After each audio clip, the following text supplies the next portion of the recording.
When gold runs out on the map and trade is not available, it can be very difficult to pay for your units. Some civilizations have unique ways of dealing with such situation. Magyars and Malay can make their units cost no gold. Some other civs get exceptional trash units, and some can suck gold out of other resources.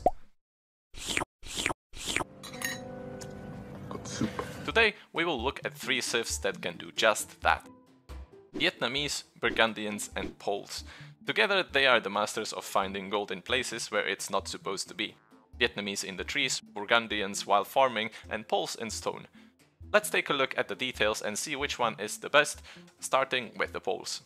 The Poles generate gold while mining stone in a rate 2:1. That means that from the standard 9 patches of stone, you can expect exactly half of that generated as gold. While that is a nice number already, Poles get this bonus from minute 1, without needing to research anything. That means that they can completely ignore mining gold in feudal and kill 2 birds with 1 stone. That makes them an absolute menace on maps like Arena, where they can perform some of the cleanest castle drops while having enough gold banked up to follow it with units.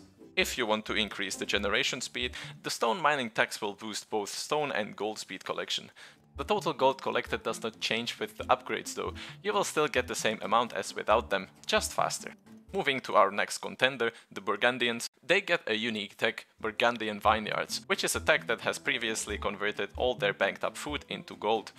For better or worse, that path has been abandoned, and they now get gold generated from farms. The tech itself is available in Castle Age with 400 food and 300 gold, and produces 0.017 gold per second per farm. Now, that probably doesn't sound like much, so let's see what happens if we add more farmers. With 28 of them, you generate about as much as 1 fully upgraded gold miner, and almost as much as 1 relic. In late game, as Burgundians, it can be reasonable to have around 60 or more farmers. In that case, you can expect slightly more than 1 gold per second, for as long as you can keep your farmers working. With this gather rate in mind, you will get your initial investment of gold back within 5 minutes, and then only profit. Switching to the Vietnamese, their unique tech paper money is unlocked in Imperial Age for 600 wood and 350 gold and affects their lumberjacks. The numbers here are a bit rough, as similarly to the Burgundians and the Poles, villagers only generate if they are actually mining the resource.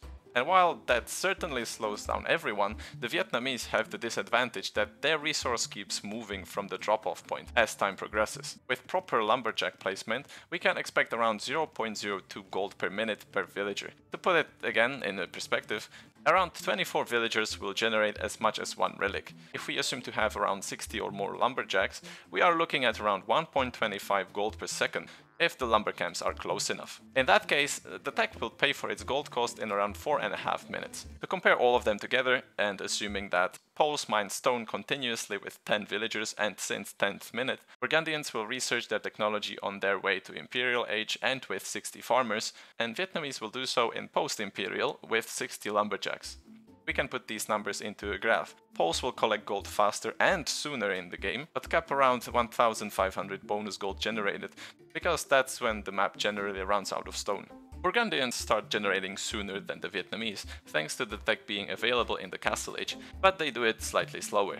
And so in games longer than 80 in-game minutes, you can expect Vietnamese to take over the Burgundians in total gold generated at around the 3200 gold mark. It is quite important to realize that this is a very hypothetical scenario. In normal games you will have relics, raids in your town, and your villager numbers might be higher or lower on each resource, so the graph will look more wobbly. But I think that this can be a solid guide to realize how much you are actually making. To compare this bonus with something completely different, like the Aztec bonus gold generated from relics, with 3 relics in 40 minutes, the Aztecs will make around 1200 extra gold, on top of what it would normally make. This bonus affects the whole team though, and it will produce even if your villagers are not working. One more comparison that I want to do is to focus on the efficiency of the generation. So far we have been comparing the Vietnamese and the Burgundians as if there were unlimited trees. But that's not how maps normally look.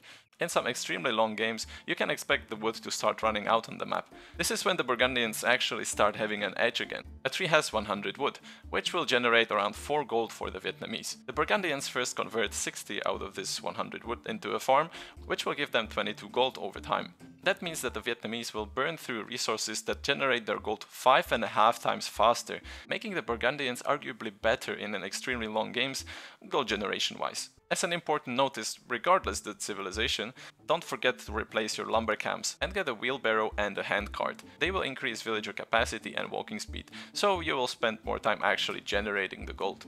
Lastly, and funnily enough, the gold generation is tied to the mining animation, so if you're using cheats like Aegis, your units will gather everything immediately, and so they will generate absolutely no gold. And that will be it from me today. Big thanks to everyone for supporting the videos, and see ya!